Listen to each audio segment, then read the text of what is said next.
Hi hello నమస్తే welcome to Aadya media. రాజు యాదవ్ గారు ప్రస్తుతం బీఆర్ఎస్ నుంచి మనతో ఉన్నారు. ఆయనతో మాట్లాడి మరిన్ని విశేషాలు అయితే తెలుసుకునే ప్రయత్నం చేద్దాం. నమస్తే సార్. నమస్తే. కానీ ఈ బీజేపీ అనేది అంటే ఎక్కడ రాష్ట్రాల్లో ఉన్న రాష్ట్ర పార్టీలని కూడా అంటే గ్రిప్లో తెచ్చుకుని ఏం చేద్దాం అనుకుంటుంది. బీజేపీ అంటే బడా జూటా పార్టీ అయిపోయింది. ఇప్పుడు అన్ని అబద్ధాలే. ఒకప్పుడు బీజేపీ లేదండి. ఒకప్పుడు ఆర్ఎస్ఎస్ కట్టర్ ఆర్ఎస్ఎస్లు ఉండే, పర్ఫెక్ట్ ఉండే. వాజ్పేయి గారు, అద్వానీ గారు వీళ్ళు మంచిగా ఉండే. ఇప్పుడు అంతా దొంగలు జాయిన్ అంటే ఇప్పుడు ఉన్నంతా కూడా ఆర్ఎస్ఎస్ నియమాలు లేవంటారా? లేవు అండి. బీజేపీలో పోయినాయి. ఏమనుకున్నాయండి? ఆర్ఎస్ఎస్ బ్యాక్గ్రౌండ్ ఉన్న వాళ్ళని ఒకరిని చూపియండి నాకు. అది నిన్నగా మొన్న కూడా ఇప్పుడు 6,000 పైచీలకు అప్లికేషన్లు వచ్చినాయి అంటారు కదా బీజేపీలో. నిజంగా అంటే ఇప్పుడు ఎలా ఉంటుంది అంటారు వచ్చే ఎన్నికలు? మీరు ఎట్లా ఉంటుంది పోటీ? తెలంగాణకు వచ్చేసరికి బ్రదర్ బీజేపీ వచ్చేది లేదు, సచ్చేది లేదు. కాంగ్రెస్ పీతల పంచాయతీ, ఒకడు ఎక్కుతాడు ఒకడు గుంజుతాడు. పనికి మళ్ళీ అవన్నీ వేస్ట్. తెలంగాణలో మా కేసీఆర్ ముందు ఎవరిని కాంగ్రెసే ప్రత్యామ్నాయం అంటారు కదా. ఏమంటున్నానే, కాంగ్రెస్ బీజేపీ ఎంఐ 3 సింగిల్ డిజిట్కి పోటీ పడుకోవాలి. సింగిల్ డిజిటే.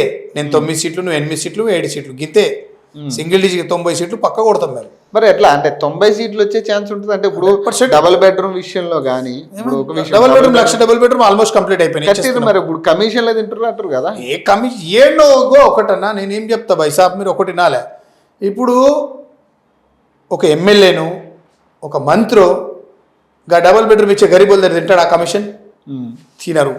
దళాలి వాళ్ళు ఉంటారు. ప్రజలు నమ్మాలి. ఫస్ట్ ఆఫ్ ఆల్ ప్రజలకు ఏం సమస్య ఉంటే డైరెక్ట్ కన్సల్ట్ ఎమ్మెల్యే దగ్గరికి వెళ్ళాలి, మంత్రి దగ్గరికి వెళ్ళాలి, జిల్లా మంత్రి దగ్గరికి. ఈ దళారిని మరి మీరెందుకు తీయలేకపోతే? మేమెందుకు అంటే మాకేం తెలిసి దళారీలు మాకేం తెలుసు ఉన్నారు దళారీలు ప్రతి. ఇప్పుడు ఇంత జరుగుతుంది కదా. ఇప్పుడు తెలియకుండా అయితే ఎవరికి తెలియకుండా జరగదు కదా. నేనేం చెప్తున్నా వైసా, దీంట్లోనే దళారులు, ప్రతి దాంట్లో దళారులు.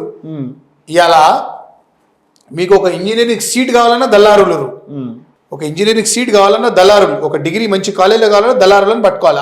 అంటే అట్లా ప్రతి జగలో అయిపోయింది అది. మీ ఇప్పుడు లోకల్ ఎమ్మెల్యే, లోకల్ మంత్రికి ఆ డబుల్ బెడ్రూమ్ ఇచ్చి కమిషన్ తీసుకోవాల్సిన అవసరం ఉండదు.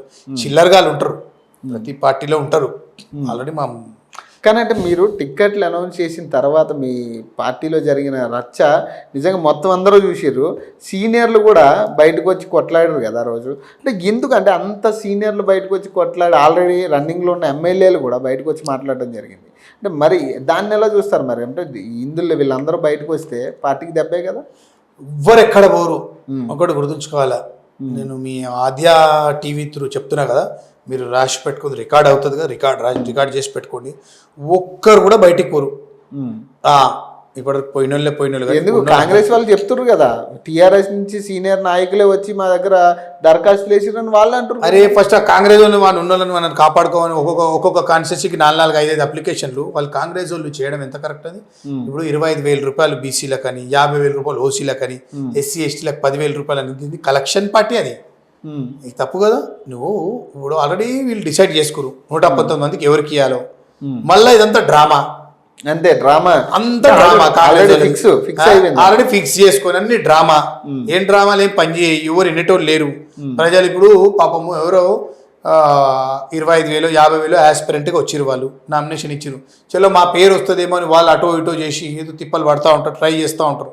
ఇది కరెక్ట్ కాదంటే ఎంతవరకు వాళ్ళ పార్టీ, వాళ్ళ కార్యకర్తలు, వాళ్ళ లీడర్ని వాళ్ళే మోసం చేస్తారు. రైట్, థ్యాంక్ యూ అండి.